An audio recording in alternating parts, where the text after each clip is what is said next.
यह आसान नहीं होगा। 65 के करीब किताबों पढ़ना आसान नहीं होगा। 10th और 12th ग्रेजुएशन स्टडी करना आसान नहीं होगा। आसान नहीं होगा। प्रीलिम्स इंटरव्यू के साथ एक साथ तैयारी करना आसान नहीं होगा। आसान होगा किताबें खोलकर पढ़ने का नाटक करना आसान होगा। किताबें खोलकर पढ़ने का नाटक करना आसान होगा। अपने माँ बाप को झूठा दिलासा देना आसान होगा। दूसरों को बेवकूफ़ बनाते बनाते खुद को बेवकूफ़ बनाना आसान होगा। जब भी पढ़ने बैठते हो तो तुम्हारा मन भटकता है ना तेरा। जब पढ़ने बैठते हो तो किताबें दुश्मन नजर आती हैं तुझे ना। अबे सोच, तेरी तरह अगर एक फौजी भी भटक जाए तो देश का क्या होगा। देश जो तू चैन की नींद सो रहा है वो कभी नहीं सो सकेगा। खून का छल्ली हो जाना गवाह है लेकिन उसे वतन पर आँच आने नहीं देता। थोड़ा सोच, जब तू अपने माँ बाप के पास फीस मांगने जाता है, किताबों के लिए पैसे मांगता है, कोचिंग दिलवाने के लिए कहते और इंटरनेट के लिए पैक दिलवाने के लिए कहते तो कभी जीभ लड़खड़ाई जरा सी। पैसे देने से वो इनकार कभी किए। शायद उन्हें लगता है तू ज़्यादा मेहनत कर रहा है। शायद उन्हें पता भी होता तू नहीं कर रहा है उतनी ही मेहनत। तो पता है वो ज़्यादा तुझे क्यों नहीं कुछ कहते, कहीं तू डिप्रेशन में ना आ जाए। कभी अपने माँ बाप का शक्ल देखना, अपनी उम्र से ज़्यादा उम्र के लगते हैं क्यों। कभी सोचा है क्या उनका कोई सपना नहीं होगा। वह अपनी ज़िंदगी तुझे पढ़ाने पर क्यों रिस्क लेते हैं, क्यों लग रहा है। कभी सोचा है इस क्यों के बारे में। जब वो तेरी उम्र की थे तो उनकी शादी हो गई थी और अपना सारा सपना जिम्मेदारियों में बदल दिए थे।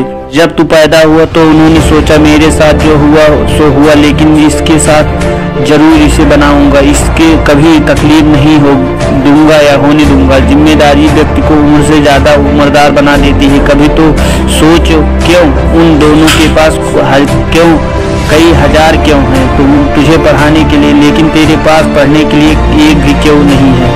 कभी अपने घर के बाहर निकल कर देखना उनकी हालात, जिनके माँ बाप नहीं है, माँ नहीं है, बाप नहीं है, किसी के सिर पे हाथ नहीं, क्या हालात होती होगी उनकी।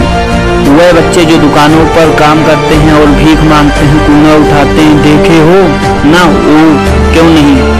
आज बाहर जाके पूछना उनसे वो क्या करते हैं, क्या काम करते हैं, क्यों। लेकिन तुझे क्या, तुम तो सिर्फ सॉन्ग की प्लेलिस्ट बनाकर बैठे हो। पढ़ाई में मन नहीं लगता।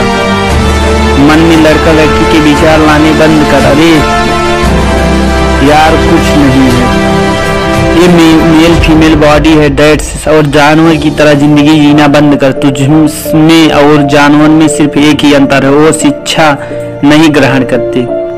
एक दिन मर जाओगे भाई, मर जाओगे।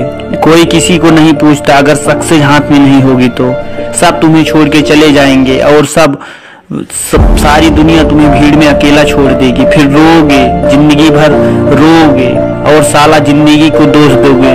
बड़ी जिंदगी कुतिया चीज है। हरकतें तेरी खराब है और दोष देते हो जिंदगी को। IAS बनने में रिक्स से बन पाओगे। IAS इतने सारे लोग हैं, आग नहीं जलती तो दिल में डिप्रेशन नहीं आता है।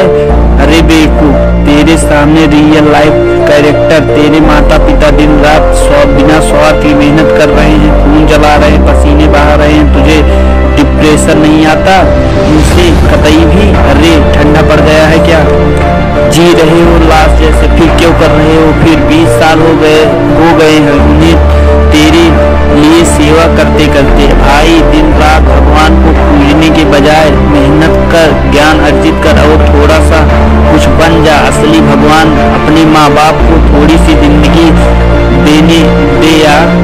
उठ खड़ा हो, यू कैन डू इट। पढ़ो और बनो। जय हिंद। आप कमेंट में नीचे लिख दो, मैं पढ़ूंगा। जय हिंद। कम से कम 2 भाइयों को शेयर